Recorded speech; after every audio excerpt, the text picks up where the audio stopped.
So I think women in general, just like men, need to educate themselves. They need to understand what these signs and symptoms are. They need to understand what's happening to their body. And an open communication with your partner is really vital. And I think menopause puts a different spin on a relationship because you have to be able to have hard conversations. You have to be able to say things that are uncomfortable. It's hard as a woman to admit some of the things that are occurring with my own body. Better or less tell them to my husband. Everyone, welcome back to Living the Next Chapter. I have a great author on the show. And we're going to talk about her journey as an author. Lots of great things that have happened for her. And get a little bit behind the scenes of what she's writing. Peach Grayson is on the podcast. Peach, welcome to Living the Next Chapter. Thank you. I appreciate you having me on. This is great. Peach, you mentioned there's a squirrel competing for your attention and time with me as we record. It's hard to compete with a squirrel, but where are you in this big world of ours? Well, at the moment, I'm sitting in Montana in a little bitty cabin on the river. Oh, come on. That sounds like the perfect place to be right now. That sounds great. Compared to the rest of the country, I think it's a great place. Yeah, it's nice and cool. We had snow 2 days ago, but... Snow. Wow. Okay. Yeah. And all the squirrels are friendly is what are you telling me? They're good? They're overly friendly. They come up onto the porch, and if you don't feed them peanuts, then they gritch and bark at you and throw a hissy fit, and they chewed a hole through the screen, and they just keep coming on. And it's like she comes right up to the door, looks through the window, and it's like, I don't have peanuts. Go away. Did they have like little signs that they're holding, like feed us or anything like that? No. We did have a little pet squirrel, though. Well, I shouldn't say pet, but he was a little ground squirrel, and you could open the door and he would literally run in the house, run up on the couch, sit on your lap. He was the friendliest squirrel I'd ever met. Wow. Amazing. Well, everyone, welcome to the Squirrel Podcast, all things squirrel, because, hey, I love it. But we're not here to talk about squirrels as much as we love them. We're here to talk about your journey as an author. So, Peach, tell us how all this started for you. There was a point in life when being an author wasn't really in the cards, and now here you are. So something's happened. I'd like to unpack that a little bit. What was the initial spark for you to say, you know what, I'm going to jump on this path of being an author? What was it that got your attention? Originally, I worked in the healthcare industry, and I'm a typical middle-aged woman. And over the course of several years, noticed that I obviously was going through menopause. Went and searched for information online, books, just whatever I could find out there. And everything was very medical related. It was a 600-page book with lots of jargon and just not anything that I really wanted to read. I wanted to know just the facts about what the heck menopause was and what I was experiencing, and was this normal? Is this what everybody else goes through? And I just couldn't honestly find the information in a very enjoyable, readable format. And so I decided, well, if it's not out there, then by golly, I'm going to do it myself. And your book's not meant to be a textbook. No. It's meant to be a different form of helping us understand menopause. What's your intent for the book? What did you not want to write? And what did you write? So I didn't want to write some kind of medical journal. That wasn't my interest. I wanted to write something that would appeal to every woman and man out there on just the basic facts about menopause, what women go through, what they experience, and in an easy, understandable format. And the book really took on kind of a life of its own, and there's a lot of humor in it. So it's an enjoyable read. You can sit down and read it. You're going to laugh, and you're going to learn without even realizing you're learning about true signs and symptoms and potential treatments that are out there. So the learning is in the background, and the humor and the enjoyment is what you feel like you're actually reading. I love it. I've already ordered a book for my wife. Yay. She is in this part of her life, and she doesn't mind me talking about that. She's really kind of struggling through all this, and I guess the one thing that she's really, having a hard time with is just the hot flashes and all this stuff. She's like, oh my gosh, what's wrong with me? And she just gets really flushed, and then all of a sudden she's like it wasn't even happening. And then there it is again. Like she's counting them, and she's at the beginning, she was a little nervous that they were happening too often. So, but she's been tracking that and kind of keep track every day about how many and how often. But there's so much that she doesn't know. So your book's going to be a great accompaniment for her. Again, she's not looking for a textbook. So Yeah. your book is exactly what she's looking for. So for the listener who is at this stage of their life or knows somebody at this stage of their life, I'm talking to the husbands here, why would this be the best book from your perspective for somebody at this stage? What are you really hoping they're going to walk away with? I think the goal is that it breaks it down in very bite-sized pieces, and it's easy to understand, and it's logical. It's not some medical jargon that a lot of people might not understand. It doesn't have a lot of scientific, of the hypothalamus and how it affects the brain and how that affects your temperature. And it doesn't go through all of that. It really is just the nuts and bolts. Everybody gets hot flashes, and some people get them once a day. Some people get them once a month. Some of them are cursed with 4, 5, 8 times in a day. And it's all normal. And it changes every single day. One day you may have one hot flash. The next day you may have 10. And I think ultimately I want the readers and the world to know that it's normal. And it happens to all of us. If we live long enough, we're going to go through menopause. There is no escaping it. And just knowing that this is what happens to every woman, and every woman's journey is a little unique. But if you have them once a day, once a month, or 10 times a day, unfortunately, all of that is 100% normal. And just learning that what you're feeling as a woman, or what you're seeing as a spouse or a loved one, watching their partner go through this, then it just gives you that basic understanding that, okay, you're not crazy. Because sometimes I think we all think maybe we're a little crazy. I sat last night watching TV and had kind of a hot flush, but only on half of my body. So the right side of my ear turned beet red. The right side of my face turned beet red. I could feel my heartbeat just in the right side of my ear. And so I get up, I look in the mirror, and I'm like, I look honestly ridiculous. And my husband's got a flashlight and he's shining it on both sides of my ear. And he's like, wow, that's crazy. And it's just one of those things. And it's like, you know what? 10 minutes later, it's gone, like it never happened. And of course you just feel like you're just not sure. Is this normal? Am I really odd? But then when you read the book, you start to realize that everybody has these odd, bizarre things. And sometimes I think there's so many unusual things that occur for women during the course of menopause over years that I think it's just good to know that we're not alone, that we're all kind of going through this together, all in different phases, but we all go through it. Does your book kind of cover off some of the myths around menopause? Like, is there some things in there that kind of go, this seems to be a popular thing people think about, but that's really not what's happening? Do you cover any of that at all? So this book is the first of 3 in a series. And so the second book is slightly different. It's called Let's Talk Menopause, Fact versus Fiction. So it's very straightforward. It doesn't have the sarcasm that's so me in the first book. It's more of a nuts and bolts kind of thing. And it 100% goes through fact and fiction. What is the myth, and debunking those particular myths.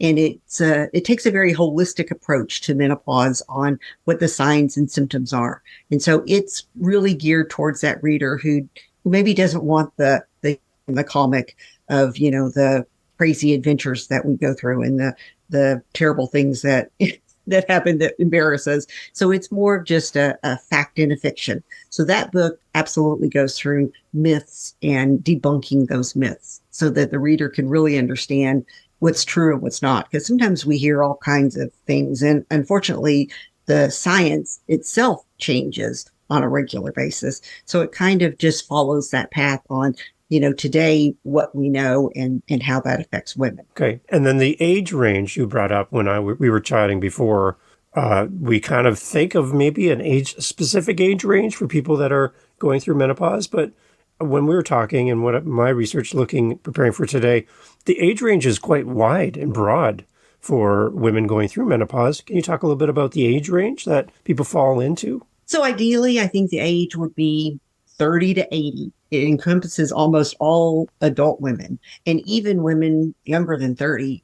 It's a good book to kind of give you an idea of what to prepare for. So I think you could take any adult woman or adult man because it's the same thing. You have a loved one that is going through any phase, then you can kind of see and relate and get a better understanding. I know I think this was probably complete foreign language for my husband. And bless his heart, he's had to learn a whole lot about menopause.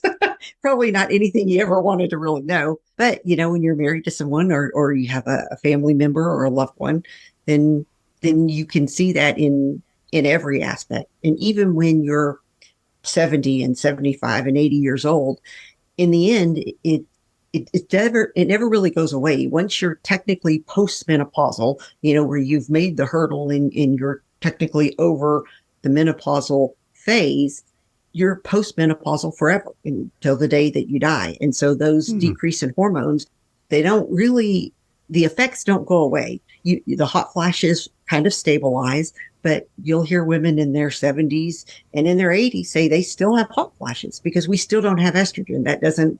It doesn't magically come back. And so the symptoms luckily smooth out and they're not so highs and lows. They're much more easier to deal with, but they never really go away. You gave me a great example of something that I would have never put two and two together. And you were talking about just like being out with your husband, giving directions, and you were trying to direct him in a certain way, and the words just escaped you in the moment. And it seemed comical in the moment because you both were able to laugh about it, and it's kind of become a little thing between the two of you. But I wouldn't even have put that together, that was part of this whole process of menopause. Can you talk a little bit about that story? Because I found that to be quite interesting, and it helped me rethink how I treat my wife, Jen.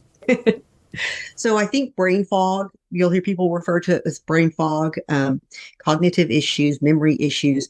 They're all part of the menopausal journey that we go through. So for me, we were driving. I was trying to give him directions, trying to explain to him to exit the road, and he was going to take the bridge across the interstate so that we would be going left. But when I'm telling him, I kept saying, exit and go left, go over, go left, exit. And he's looking at me like, what is wrong? And I'm like, I take the over road. And he's like, the over road? And I said, yeah, and I've got my hands going, making an arch. I'm like, take the over road. And he looks at me and he says, the bridge? And I was like, yes, that's the word. That's it. But for the life of me, in that moment, I could not think of the word bridge. It's such a simple word, but it completely escaped me. And unfortunately, I find that happens more frequently than I care to admit, where I'm thinking of something and it's such a simple word and it's right on the tip of your tongue, but it just doesn't come out. And then we get very creative in how we express something. You find some synonym for the word that you can't remember, and brain fog and memory issues really are a struggle for a lot of women when you go through menopause and you're working, and you will start to realize that it can affect your work. And that's a scary thought, because the last thing we want to do is really screw up in our work. And, when it's with my husband, I can laugh and we can joke about it years later that, we're going to take an over road.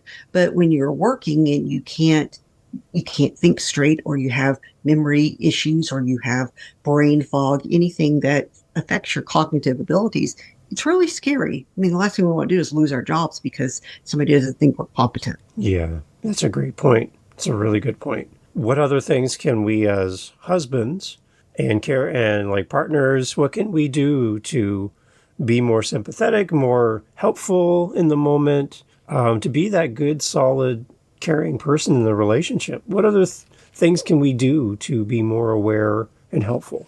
I think for men, I think the best thing I would suggest is learning the information so that you can recognize what's happening. Because when we don't know something, then we think that our partners just aren't, sleeping well, or they had too much caffeine, or whatever it might be. Learning the information so that you truly recognize the signs helps tremendously. And I've asked my husband, because the third book in this series is really geared towards men in helping them understand what's happening to the women and how to cope with it. And I said, so what advice would you give to men that have a wife or a loved one, or someone going through this? And his response was, say nothing. When you think you want to say something, don't. Just shut up, say nothing. And it's probably pretty good advice, because I know in our relationship, he always wants to fix it. Men tend to want to fix anything that goes wrong. And this isn't something that you can fix. And so just being able to vent and express my frustrations without him trying to interfere and find a way to fix it, because there isn't a fix. Well, I mean, there's treatments, but theoretically there's no real fix. But I think really learning and educating yourself to get a good idea of what women are going through, it helps to empathize if you understand. Yeah, and I think that's something that we all need to do better with.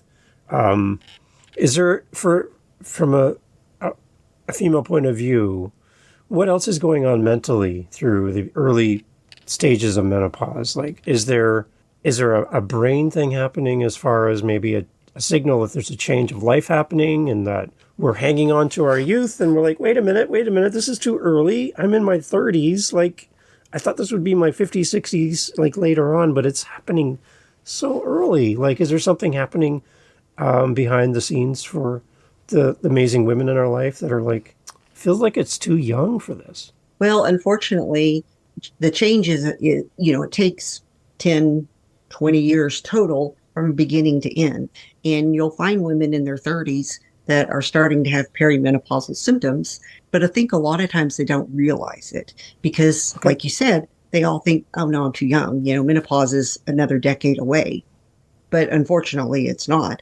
As the body changes, the estrogen and the progesterone, those hormones start to decrease, but they kind of go up and down, up and down. And so when they're down, then you'll notice mental changes like anger and rage and irritability and sleeplessness. And then the harder we have sleeping, then the more cranky we are during the day, because we don't sleep. And it's kind of a vicious cycle. But I think a lot of women don't realize what they're going through in the midst of it. A lot of times we look back and go, oh, maybe that really was perimenopause.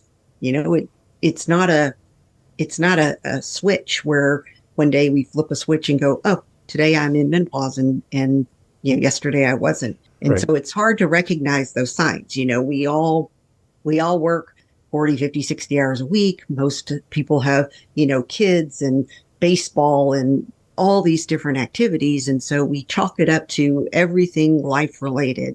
The kids are busy. I'm working far longer and gone back. You realize that maybe it was more than just, your general everyday life. Okay.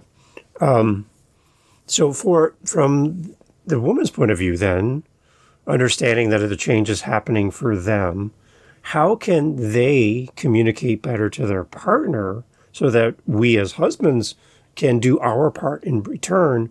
How can they help us to understand what's happening? The book's going to be a great resource. Obviously, that's what we're here to talk about. But that conversation happening, when the women in our life realize this is going on and this is where they're at, what kind of things do they need to say to their partners to help the partners understand better? So I think women in general, just like men, need to educate themselves. They need to understand what these signs and symptoms are. They need to understand what's happening to their body. And an open communication with your partner is really vital. And I think menopause puts a different spin on a relationship, because you have to be able to have hard conversations. You have to be able to say things that are uncomfortable. It's hard as a woman to admit some of the things that are occurring with my own body. Better less tell them to my husband. It was a very difficult conversation to have with him when I sat down on the couch and I said, okay, I never, ever, ever thought I would have to say this, but if you see black wiry hairs in my chin, you have to tell me, because I don't recognize that. I don't see that. But as menopause comes on, I got these little wiry hairs come Hmm. out of my chin like whiskers. It was embarrassing. And it's hard to have that conversation with myself. And then I had to have it with my husband. I want my husband to think, that I'm beautiful and that I'm sexy. And here I'm having a conversation with him about chin hairs. So, Hmm. there's a little humility in all of this, but you have to be able to have those conversations because as menopause goes on, those conversations get even harder because worse things happen to your body. And you have to be able to say to your husband these things. We had a conversation last night and it was, it's hard, but it's what you have to do. And again, that's why your book exists, to fill the gap where all these textbooks left you kind of like, well, that's very clinical. Like, thanks for all the big fancy words, but now that I have all this homework to look up these words mean, I really haven't walked away with something I can put into practice today. And that's where your book slides in there. That's much better of an experience, especially for someone who's maybe doesn't have the training that you have and the knowledge that you have. We're at a disadvantage because we don't know any of these words and terms and symptoms, and we're like completely lost here. Yeah. And I think your book's going to be that helpful gap filler there to kind of help us through that transition. And I love the fact that you have multiple books in plan for this. So I can tell that you know that one book wasn't sufficient to cover the breadth of the material, that you have multiple books coming. What are the timelines on the other books? Can you give us an advance to that as well? So the second book is going to be The Fact versus Fiction, and that one should be available on Amazon in the next 2 to 3 weeks. Good. And then the final book will be Let's Talk Menopause, Understanding Her BSC Level. That's the one geared towards men. It's a rather truly hilarious book. I chuckle every time I read it. It just excites me. And that one will probably be available in about 6 weeks. Okay. Wow. It's just a short timeline for all of these. This is great. Yeah, one book kind of morphed into the next, because I want to be able to reach all of the readers. Not, I mean, like I said, I have a very sarcastic tone to me. That's just who I am as a person. But I recognize that not everybody is that way. And so maybe they don't want the humor in the comics. Maybe they just want the information so that they can then make an educated decision for themselves.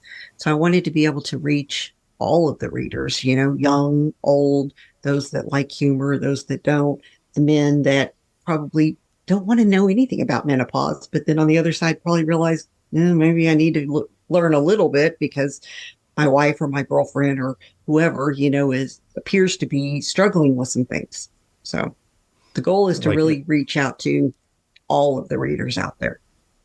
Mm-hmm. It's good. And well, it's right there in the name, Menopause. Men, you need to pay attention. So it's right there. Don't ignore that. So have you heard any feedback from readers? Have you got any feedback on the content or the style of your writing? Anything come back to you that maybe was encouraging, or maybe like, wow, I didn't realize that somebody would take it that way or be inspired in that way? What's the feedback been like on the books? Feedback has been very positive. Excuse me. I think the surprising one for me was the older readers that I got, reviews from some of my beta readers and ARC readers telling me, I wish I had had this 10 years ago. And that just kind of solidified the fact that these books need to be out. Everybody needs these, because I camp with a group of women, and some of them are older, some of them are in their 70s. And most of the women that pre-read for me all said, oh, if I'd only had this 10 years ago. So I think that was really inspiring, because it made me realize that, you know what, I am on the right path. Because you don't know, I can think for myself, this is a book that the world needs, but I don't really know until I put it out there. And when you get feedback from people, that are reading it going, oh, I so related, I so understood, or another, reader telling me, this is great information. I don't think I've started menopause, but now I'm a little afraid, but at least I know what to look for. So there's been positive feedback from all age ranges, but I think the ones from the older ladies, wishing that they had had something like that, really solidified my thought process that it really is needed. It's information, and it's brought in a format that is enjoyable. maybe for the women that are listening, this book is also going to be helpful for them if maybe surgically menopause was brought on earlier than expected through surgery. So now they're facing this.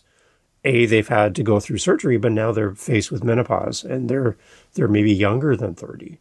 And that's another whole group of women that I think maybe are struggling a little bit with having to go through this and thinking they had maybe a longer, again, extended time without having to think about menopause. Surgery could be that one thing that turns this completely around on them, and they're not prepared at all.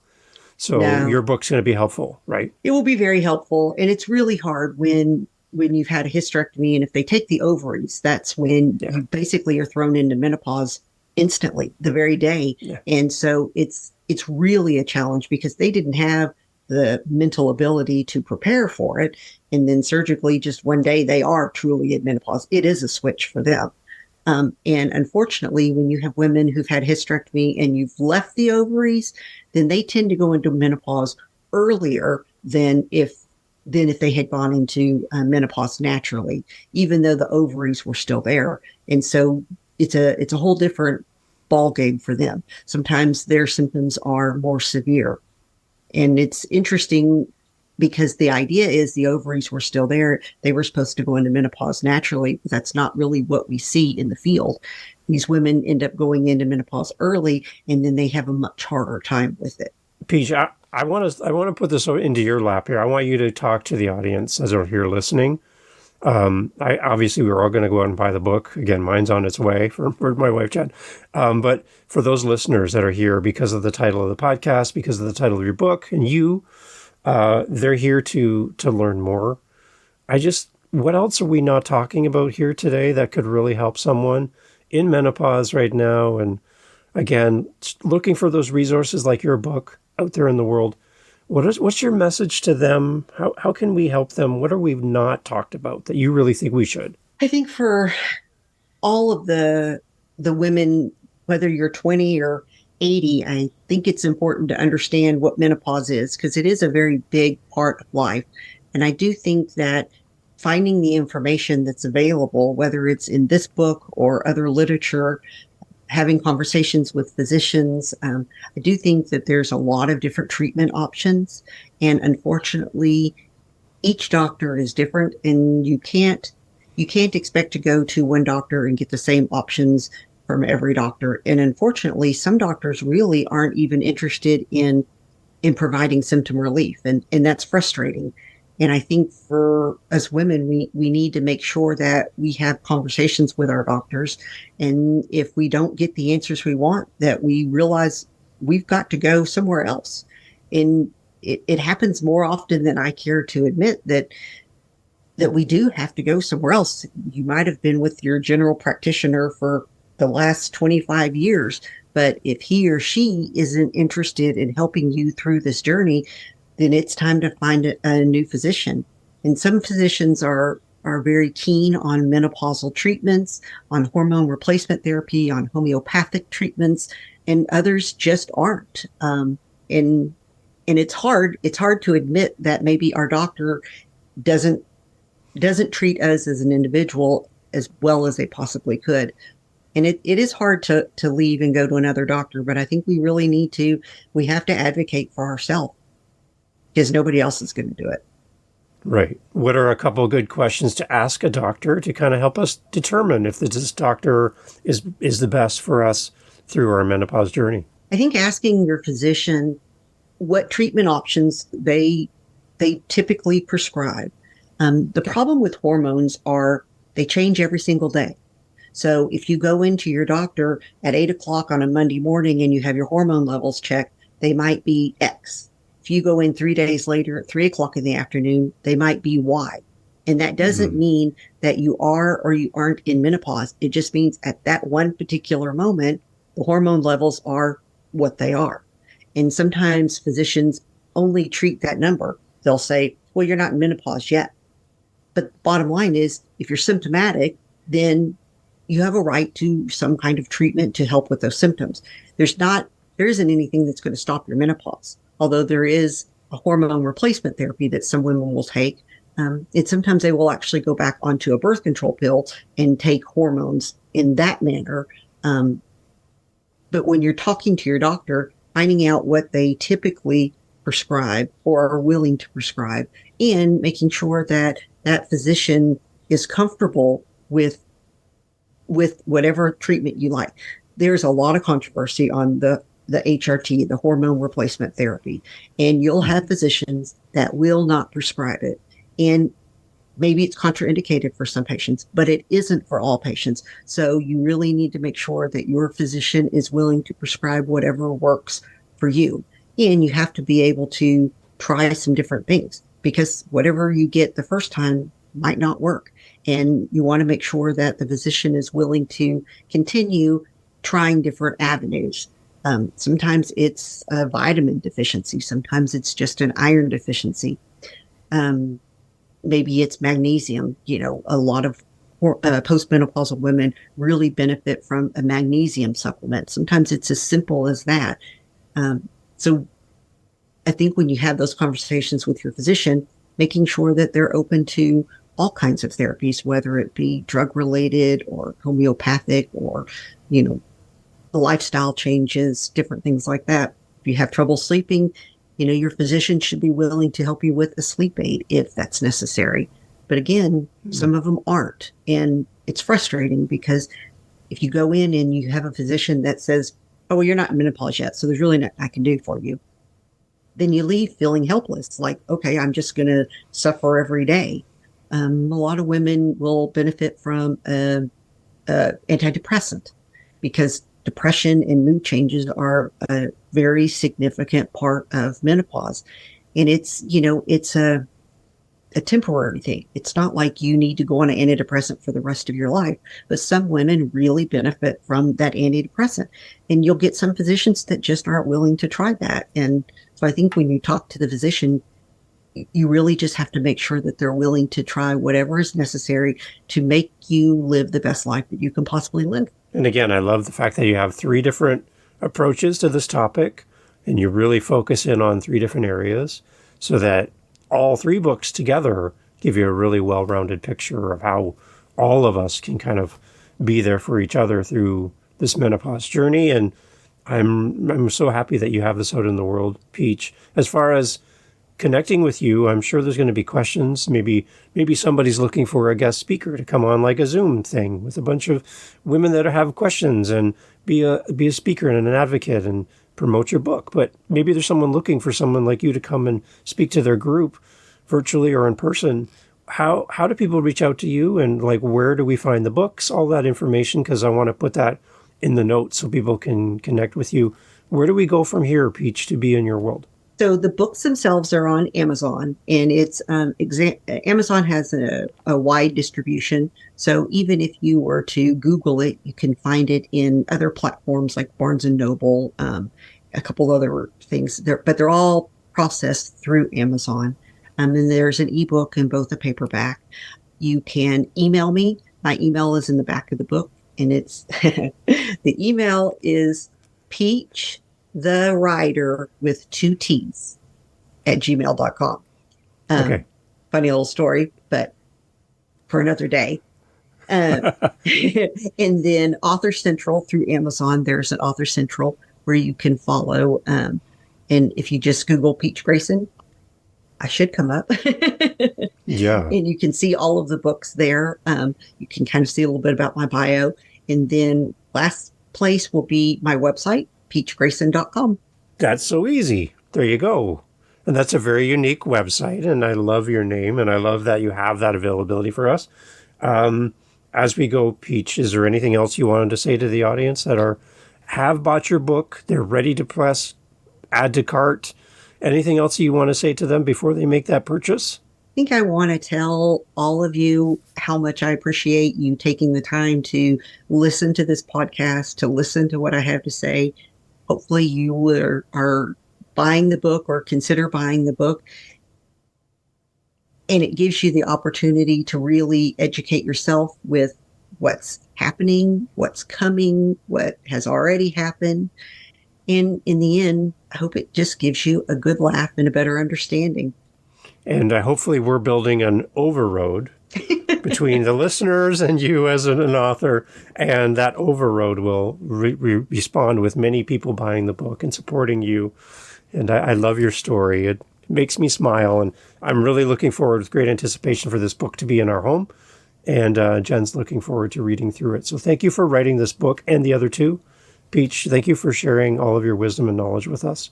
It's needed. You know it's needed, and you've met the need. So thank you for doing this. Well, I appreciate the time very much. I appreciate you having me on. Excellent. Everyone, all the information, as always, is in the show notes. Go through, click through, and buy the book. And there's people in your life that would love to have a copy of this book. Please buy a copy for them as well. So buy more than one, and let's share it with people in our lives, because we want people to have a good laugh, but we also want them to have the knowledge and be able to have great conversations at home with their partners on what they need and how we can show up for each other. And these books are going to be there, all three, to help you in that journey. Peach, thank you again so much for doing this. All right. Thank you so much. Hey, thanks for being here for the Living the Next Chapter podcast. So glad to have you as part of our family of listeners. There's a seat for you just here on Living the Next Chapter, and I'm so happy that you have listened to all the way to the end. Wow, you are now my new bestie. I want to let you know that I host 7 other podcasts on top of Living the Next Chapter. Yep, 8 total. One of them is called the How To Podcast series. If you are thinking, you know what, Dave, this podcast thing seems like a lot of fun, well, I'll give you a secret. It is. It's a great, amazing, fun time where you can get to meet great people, get your word out there, promote your book, promote what your coaching program, whatever you're doing. Podcasting is great. And if you want to learn how to do this, what you're hearing right now, head over to howtopodcast.ca and look up the How to Podcast series on YouTube, whatever app you're listening on. You'll find me there. And I'd love for you to come listen to how to do this. And if you're interested and have questions on how to podcast, reach out to me at howtopodcast.ca. Thank you for listening. Talk soon.